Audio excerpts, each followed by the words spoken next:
지난 시간에 배운 내용을 좀 복습하고 넘어가겠습니다.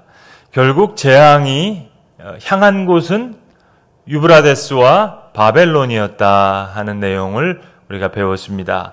세 가지 재앙의 시리즈, 봉인과 나팔과 대접은 반복하는 의미도 있고 또 연속적인 의미를 함께 가지고 있는 이중 구조였다 하는 내용을 배웠습니다. 그 세 가지 시리즈의 재앙이 결국은 바벨론 멸망을 향해서 치닫고 있었습니다. 오늘 우리가 읽어볼 17장은 바벨론의 멸망에 대한 이야기이고 18장은 그 바벨론의 멸망을 슬퍼하는 세상 나라들에 대한 노래가 되겠습니다. 이제 먼저 요한계시록 17장을 읽겠습니다. 대접 7개를 가진 그 7 천사 가운데 하나가 나에게 이리로 오너라. 큰 바다 물 위에 앉은 큰 창녀가 받을 심판을 보여주겠다. 여기 창녀, 포르네라는 단어가 나옵니다. 포르노라고 알죠? 음녀, 창녀가 나타나는데 창녀가 받을 심판을 보여주겠다. 천사가 이야기합니다. 세상의 왕들이 그 여자와 더불어 음행을 하였고 땅에 사는 사람들이 그 여자의 음행에 포도주를 취하였다. 여자, 귀네라는 헬라어인데요. 이 포르네라고 하는 이 여인을 이 다음부터는 여자라고 지칭하고 있습니다. 그리고 그 천사는 성령으로 나를 휩싸아서 빈들로 데리고 갔습니다. 여기 나오는 천사는 해석하는 천사다. 그렇게 부를 수 있습니다. 묵시문학에 해석하는 천사가 종종 등장하는데 다니엘서 7장에 보시면 다니엘이 본 환상을 천사가 설명해 줍니다. 가브리엘이라는 천사가 다니엘이 본 환상을 설명해 주는 천사로 등장하는데 그때 나오는 천사를 우리는 해석하는 천사라고 합니다. 라틴어로는 앙겔로스 인터프레스. 그 해석하는 천사가 지금 요한을 데리고 가서 이제 이 환상을 보여주고 설명합니다. 나는 한 여자가 빨간 짐승을 타고 앉아있는 것을 보았는데 그 짐승은 하나님을 모독하는 이름들로 가득하였고 머리 7과 뿔 10개가 달려 있었습니다. 이 창녀가 짐승을 타고 있는데 그 짐승이 바로 우리가 살펴본 첫 번째 짐승이었습니다. 하나님을 모독하는 이름들로 가득 차 있는 그 짐승을 타고 있습니다. 4절, 이 여자는 자주색과 빨간색 옷을 입고 금과 보석과 진주로 꾸미고 손에는 금잔을 들고 있었는데 그 속에는 가증한 것들과 자기 음행에 더러운 것들이 가득하였습니다. 빨간색 옷, 자주색 옷, 로마 황제들의 특징이 홍포를 입고 면류관을 쓰는 것입니다. 자주색 옷, 빨간색 옷을 입고 있는 여자, 그리고 금잔을 들고 있는데 거기에는 가증한 것들이 가득 차 있는 잔이었습니다. 5절, 그리고 그 이마에는 땅의 음녀들과 가증한 것들의 어미 큰 바벨론이라는 비밀의 이름이 적혀 있었습니다. 창녀라는 이름이 있는데 여기 비밀의 이름이 또다시 등장하고 있습니다. 바벨론이라는 비밀의 이름입니다. 예컨대 이영애 씨라고 하는 배우 이름이 있습니다. 그런데 그의 비밀의 이름은 대장금이다. 그렇게 표현한다면 그 비밀의 이름은 뭐죠? 대장금이라는 비밀의 이름은 요리를 잘하는 사람, 정체를 드러내는 것입니다. 그게 비밀의 이름입니다. 이 창녀의 정체, 비밀의 이름이 뭐냐? 바로 큰 바벨론이다. 설명하고 있습니다. 그리고 나는 그 여자가 성도들의 피와 예수의 증인들의 피에 취하여 있는 것을 보았습니다. 성도들의 피를 이 창녀가 마셨습니다. 내가 그 여자를 보고 크게 놀라니 그때 천사가 나에게 말하였습니다. 해석하는 천사가 지금 이 환상의 의미를 해석해 주고 있습니다. 왜 놀라느냐? 나는 이 여자의 비밀과 이 여자를 태우고 다니는 머리 7과 뿔 10이 달린 그 짐승의 비밀을 너에게 말해주겠다. 너가 본 그 짐승은 전에는 있었지만 지금은 없으며 장차 아비소스에서 올라와서 나중에는 멸망하여 버릴 자다. 전에는 있었으나 지금은 없으며 장차 아비소스에 올라와서 네로 레드비부스, 그 모티브가 여기 등장하고 계속 나옵니다. 이제 첫 번째 짐승을 설명합니다. 첫 번째 짐승을 이 창녀가 조종하고 있습니다. 그 악의 세력을 조종하는 창녀입니다. 계속해서 설명합니다. 그리고 땅 위에 사는 사람들 가운데 창세로부터 생명책에 이름이 적혀 있지 않는 사람들이, 생명책에 이름이 적혀 있는 사람들은 어린 양을 따릅니다. 그런데 생명책에 이름이 적혀 있지 않는 사람들이 그 짐승을 보고 놀랍니다. 그것은 그 짐승이 전에는 있었다가 지금은 없으나 장차 다시 나타날 것이기 때문입니다. 네로 레드비부스의 모티브가 여기 다시 보입니다. 자, 여기에 지혜를 가진 마음이 필요합니다. 그러면서 이것을 설명하는데, 머리 7은 그 여자가 타고 앉은 7산이요 또한 7왕이다. 어떤 주석에 보시면 로마를 설명할 때, 로마는 지금도 7 언덕 위에 세워진 도시입니다. 그 가운데 있는 언덕의 이름이 팔라티노라고 하는 언덕인데, 그 언덕 위에 로마 황제가 사는 성이 있습니다. 그래서 영어로 팰리스라는 말이 바로 이 로마의 팔라티노라고 하는 언덕에서 온 단어입니다. 그래서 여기 나오는 7산을 로마의 7 언덕으로 설명하는 설명도 있습니다만 일부의 설명입니다. 그 가운데 5은 이미 망하고 하나는 있고 또 다른 하나는 아직 나타나지 않았다. 그것들이 나타날지라도 잠깐밖에 머물지 못할 것이다. 여기서 5, 그리고 다음 절에 나오는 8번째 짐승, 이거를 가지고 로마 황제의 1대 황제, 2대 황제, 5대 황제, 8대 황제, 이렇게 해서 도미티아누스 황제로 이 8번째에 맞추려고 하는 그런 이제 주석의 설명도 있습니다. 그런데 딱 5번과 8번에 들어맞지는 않습니다. 아무튼 이 짐승은 지금 자기를 숭배하는 그 짐승인데, 그것은 7 가운데 속한 것으로서 마침내 멸망하여 버릴 자다. 아무튼 장차 마지막에 나타날 잘못된 짐승을 여기서 설명하고 있습니다. 너가 본 10뿔은 10왕이다. 그들은 아직 나라를 차지하지 못하였지만 그 짐승과 함께 한동안 왕권을 차지할 것이다. 그들은 한마음이 되어서 그들의 능력과 권세를 그 짐승에게 내줄 것이다.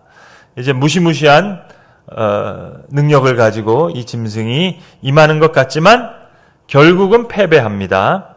그들이 어린 양에게 싸움을 걸 터인데 어린 양이 그들을 이길 것이다.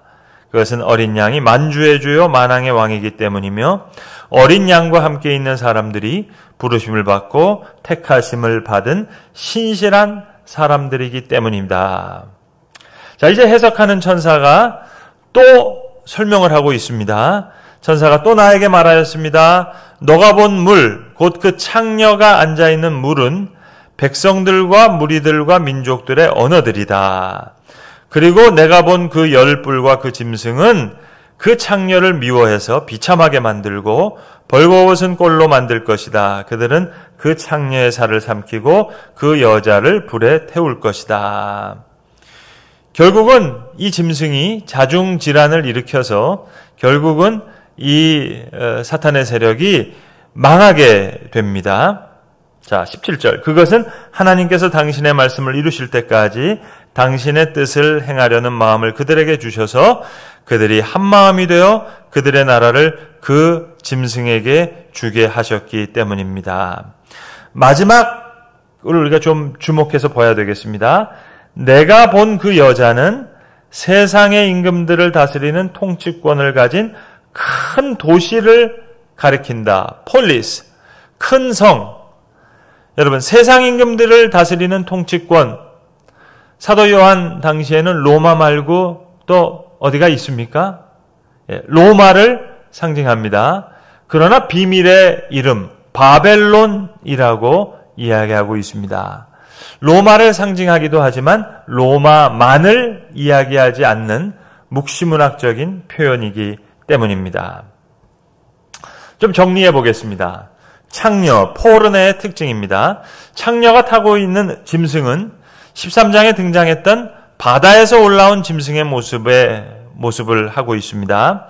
이것은 창녀가 세상의 권력을 컨트롤하고 있다, 지배하고 있다 하는 것을 보여줍니다.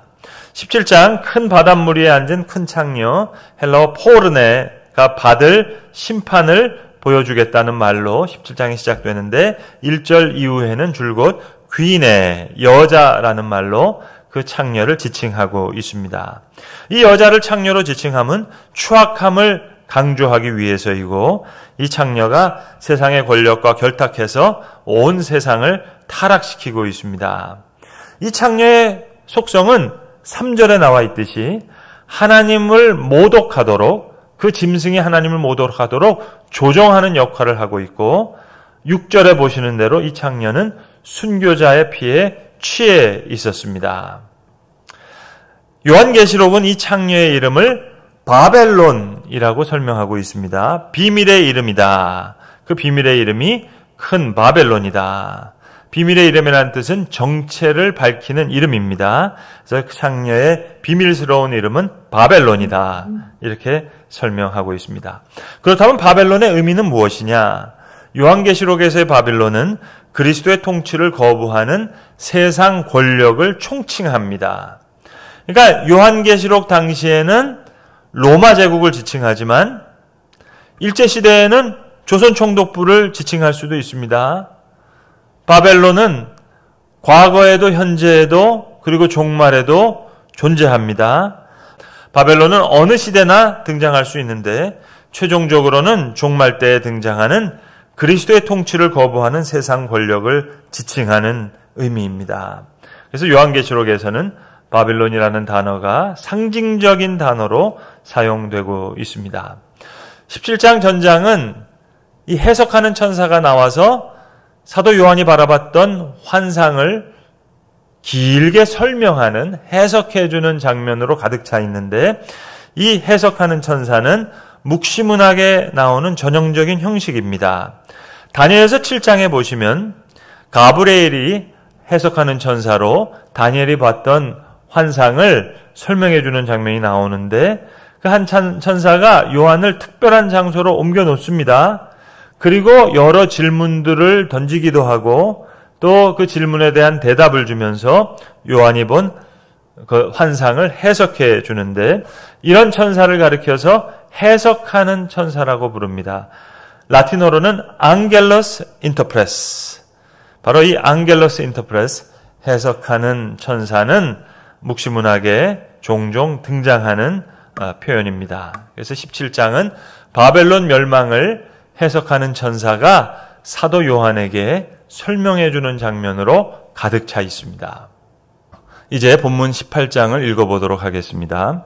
그 뒤에 나는 다른 천사가 큰 권세를 가지고 하늘에서 내려오는 것을 보았습니다. 땅은 그의 영광으로 환해졌습니다. 그는 힘찬 소리로 외쳤습니다 하고 이제 2절에 외치는 소리가 나옵니다. 그리고 4절, 나는 하늘에서 또 다른 음성이 울려오는 것을 들었습니다 하고 5절, 6절까지 이렇게 내용이 나와 있습니다. 천사가 와서 힘찬 소리로 외치네요. 또 다른 소리가 또 외치네요. 이 외치는 내용은 어떤 걸까요? 그 내용은 마치 노래와 같습니다. 오페라 무대에 등장인물이 나와서 부르는 노래와 같은 그런 내용이겠습니다. 내용을 살펴보겠습니다. 무너졌다, 무너졌다, 큰 도시 바벨론이 무너졌다. 우리 17장에서 바벨론의 멸망을 살펴보았습니다. 그 장면을 보면서 이제 노래를 부르는 겁니다. 아이고 안 됐구나 하는 슬픈 노래죠. 바벨론은 귀신들의 거처가 되고 온갖 더러운 영의 소굴이 되어 더럽고 가증한 온갖 새들의 집이 되었구나. 이는 모든 민족이 그 도시의 음행에서 빚어진 분노의 포도주를 마시고 세상의 왕들이 그 도시와 더불어 음행하고 세상의 상인들이 그 도시의 사칫바람에 치부하였기 때문이다. 이렇게 노래를 불렀습니다. 또 4절에 하늘에서 또 다른 음성이 울려오는 것을 들었습니다. 또 다른 음성이 이번에는 다시 오페라 무대 같은 데 서서 이렇게 외칩니다. 내 백성아 그 도시에게서 떠나거라. 너희는 그 도시의 죄에 가담하지 말고 그 도시가 당하는 재난을 당하지 않도록 하여라. 그 도시의 죄는 하늘에까지 닿았고 하나님은 그 도시의 불의한 행위를 기억하신다. 너희는 그 도시가 준 만큼 그 도시에 돌려주고 그 도시의 행실대로 갑절로 갚아주어라. 너희는 그 도시가 섞은 잔에 갑절로 섞어주어라. 이런 노래가 나왔습니다. 또 노래가 계속됩니다. 그 도시는 그렇게 자기를 영화롭게 하고 사치하였으니 그만큼 그에게 고통과 슬픔을 안겨주어라. 그 도시는 마음속으로 나는 여왕의 자리에 앉아있고 과부가 아니니 절대로 슬픔을 맛보지 않을 것이다 하고 말한다. 그러므로 그 도시의 재난 곧 죽음과 슬픔과 굶주림이 하루 사이에 닥칠 것이요 그 도시는 불에 타 버릴 것이다. 그 도시는 심판하시는 주 하나님은 강한 분이시기 때문이다. 우리 세번역 성경을 보시면은요, 요 노래하는 부분이 인덴트가 돼서 안으로 들어가 있습니다. 그래서 이것은 노래구나 하는 것이 성경을 세번역을 보시면 아주 분명하게 나타나 보입니다. 자, 그 다음에는 이제 노래를 부르는 사람이 다릅니다. 자, 예컨대 여러분 여기 오페라 무대가 있다고 생각해 보세요. 여기 이제 어떤 사람이 나와서 노래를 부릅니다. 그러면 동그란 사람, 네모난 사람, 세모난 사람이 노래를 부르는데 이 뒤에 사람들은 지금 무대 뒤에 서 있습니다. 그러면 처음 동그란 사람이 나와서 노래 부릅니다. 무대에서 내려옵니다. 그 다음 사람 나오세요. 또 노래 부르고 무대에서 내려갑니다. 그 다음 세모 노래 부르고 내려갑니다. 그 다음 별표 노래 부르고 내려옵니다. 자, 지금까지는 천사와 다른 음성이 노래하는 장면을 보았는데 이제 9절부터는 세상 왕들 등장하세요. 노래 부르세요. 그 다음에는 세상의 상인들 나와서 노래 부르세요. 또 내려옵니다. 그 다음 이제 바다에서 일했던 사람들, 선원들, 선장들 나와서 노래 부르세요 하는 그런 노래가 나옵니다. 9절 보겠습니다. 그 도시와 더불어 음행을 하고 방탕한 생활하는 세상의 왕들은 그 도시를 태우는 불의 연기를 보고 그 도시를 두고 울며 가슴을 칠 것입니다.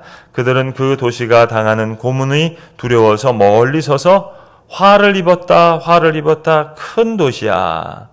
우아이 해 폴리세 메갈레. 헬라어로 보면 그렇습니다. 이 강한 도시 바벨론아 너에게 심판이 한순간에 닥쳤구나 라고 세상 왕들이 노래 불렀습니다. 자, 이렇게 오페라 무대에서 세상 왕들이 노래 부르고 퇴장. 그 다음에 11절 그리고 세상의 상인들도 그 도시를 들고 울며 슬퍼할 것입니다. 이제는 그들의 상품을 살 사람이 하나도 없기 때문입니다. 12절 그 상품이란 금과 은과 보석과 진주요 고운 모시와 자주 옷감과 비단과 붉은 옷이요 각종 향나무와 각종 상아기구와 값진 나무나 구리나 쇠나 대리석으로 만든 온갖 그릇이요 계피와 향료와 향과 모략과 유황이요 포도주와 올리브 기름과 밀가루와 밀이요 소와 양과 말과 병거와 노래와 사람의 목숨입니다. 여러분 그냥 망했다 한마디 해도 되잖아요. 근데 이거는 묵시 문학이니까 또 노래를 설명하는 것이니까 이렇게 여러 단어들을 나열하면서 이렇게 설명하고 있습니다. 자, 이제 세상의 상인들이 울면서 슬퍼하면서 슬픈 노래를 부르고 있습니다. 자, 18장은 애가입니다. 슬픈 노래를 부릅니다. 너가 마음속으로 탐하던 실과가 너에게서 사라지고 온갖 화려하고 찬란한 것들이 내게서 없어졌으니 다시는 아무도 그런 것을 찾아볼 수 없을 것이다. 자, 상황이 그렇게 됐죠? 그러니까 그 도시 때문에 부자가 된 이런 상품을 파는 상인들은 그 도시가 당하는 고문이 두려워서 멀리 서서 울며 슬퍼하면서 말하기를 화를 입었다 고운 모시옷과 자주색 옷과 빨간색 옷을 입고 금과 보석과 진주로 꾸민 큰 도시야. 우리말로는 이렇게 번역했습니다만 헬라어 성경을 보시면 세상 왕들이 부르는 노래와 노래 가사가 똑같습니다. 우아이 우아이 헤 폴리스 헤 메갈레. 등장인물은 다르는데 부르는 노래 가사가 똑같습니다.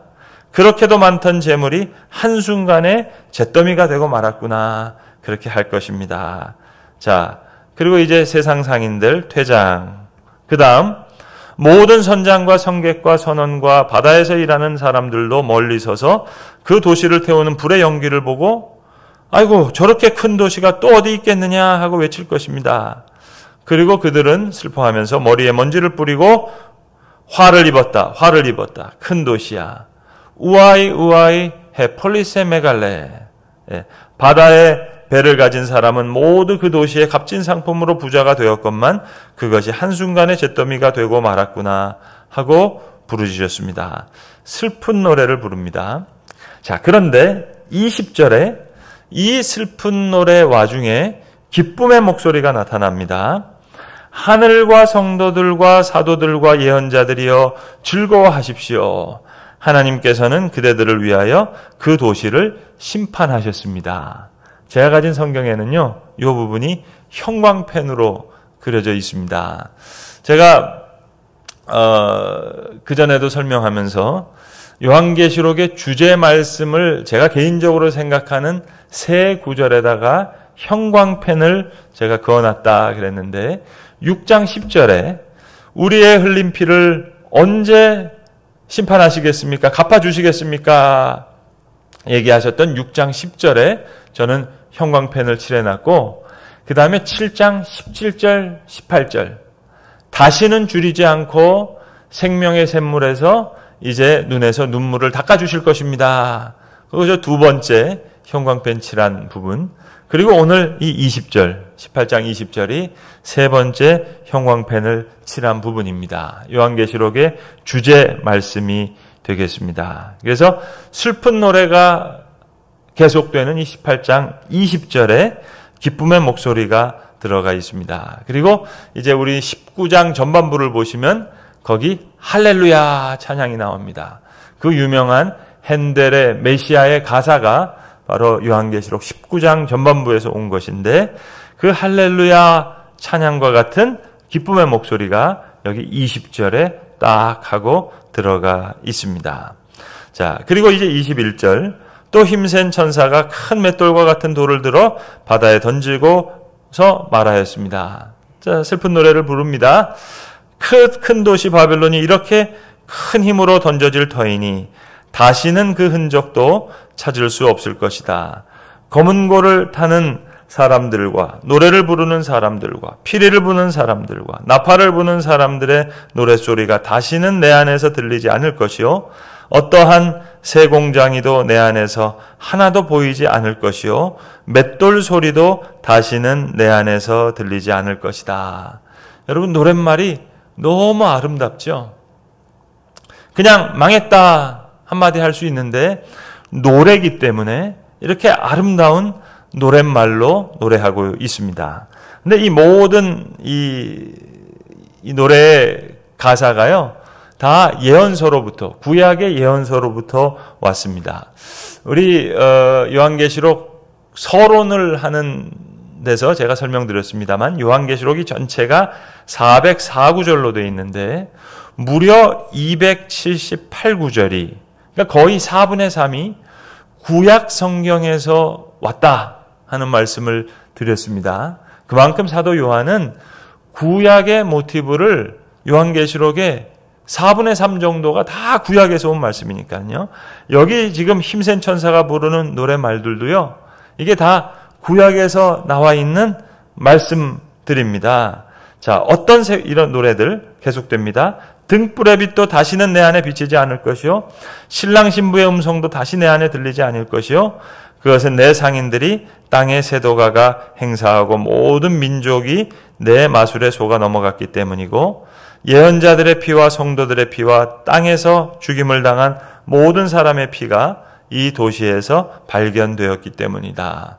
그래서 구약 성경에서 나오는 모티브. 여러분 주석서를 보시면 요 구절은 어떤 예언서에서 왔고 요 구절은 어떤 예언서에서 왔고 하는 것을 다 보실 수 있는데 그만큼 구약의 예언서에 나오는 노래말을 가지고 지금 이 힘센 천사가 노래하는 슬픈 노래를 부르는 것을 지금 보게 되었습니다. 여러분 이 사도 요한이 가지고 있는 역사를 향한 통찰력을 한번 보세요. 지금 사도 요한이 고통당하고 있는 당시는 도미티아누스입니다. 이제 로마는 점점 더 강해질 거예요. 하드리아누스 같은 사람은 예루살렘을 완전히 멸망시키죠. 그리고 더 엄청난 세력이 나옵니다만은 그 로마를 보면서 우아이 해 폴리세 메갈레 화로다 큰 도시 바벨론이요. 이렇게 노래 부르는 역사의 통찰력을 우리는 배워야 될 것입니다. 이제 지금까지 본 내용을 정리해 보도록 하겠습니다. 바벨론 멸망애가 18장 전체는 멸망하는 바벨론에 대해서 부르는 슬픈 노래입니다. 애가입니다. 마치 웅장한 오페라처럼 바벨론의 멸망을 여러 등장인물들을 통하여 사실적으로 또 웅대하게 묘사하고 있습니다. 우아이 해 폴리세 메갈레 3번 반복됩니다.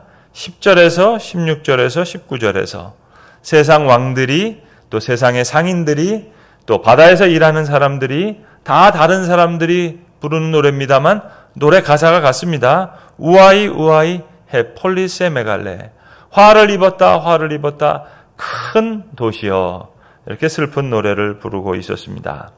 자, 이 애가의 결론이 뭡니까? 18장은 바벨론이 멸망하는 이유를 마지막에 제시하면서 끝맺습니다.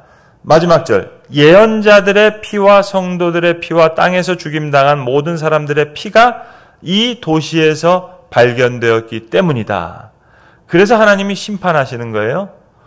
6장 10절에서 우리의 흘린 피를 언제 갚아주시겠습니까? 그렇게 물었습니다. 자, 하나님께서 정의로운 심판으로 이것을 갚아주십니다. 그리고 내가 본 그 여자는 세상의 임금을 다스리는 통치권을 가진 큰 도시를 가리킨다. 바벨론이었죠. 그래서 바벨론의 멸망의 이유는 바로 순교자들, 성도들의 피가 이 도시에서 발견되었기 때문에 하나님께서 바벨론을 이제 심판하신 것입니다. 그리고 애통하는 등장인물과 기뻐하는 찬양이 대비되는 장면이 18장 20절에 있었습니다. 이것이 요한계시록의 주제 말씀이라고 제가 말씀드렸는데, 자, 이것이 이제 다음 장인 19장에서 절정을 이룹니다. 그것이 할렐루야 찬양인데, 바로 핸델의 메시아에 나오는 할렐루야, 할렐루야. 그 나오는 가사가 요한계시록 19장 전반부에서 나오는 내용입니다. 바벨론 멸망의 애가가 지금 할렐루야로 이어지고 있다. 그래서 전체적인 맥락, 결론적으로 말씀드리면 바벨론 멸망은 결국 이것을 기뻐하는 할렐루야 찬양으로 귀결된다. 3가지 재앙 시리즈의 종착역이 바벨론의 멸망이었습니다. 그리고 바벨론의 멸망은 이것을 기뻐하는 할렐루야 찬양으로 귀결되는 것. 이것이 요한계시록의 전체적인 맥락이라 하겠습니다.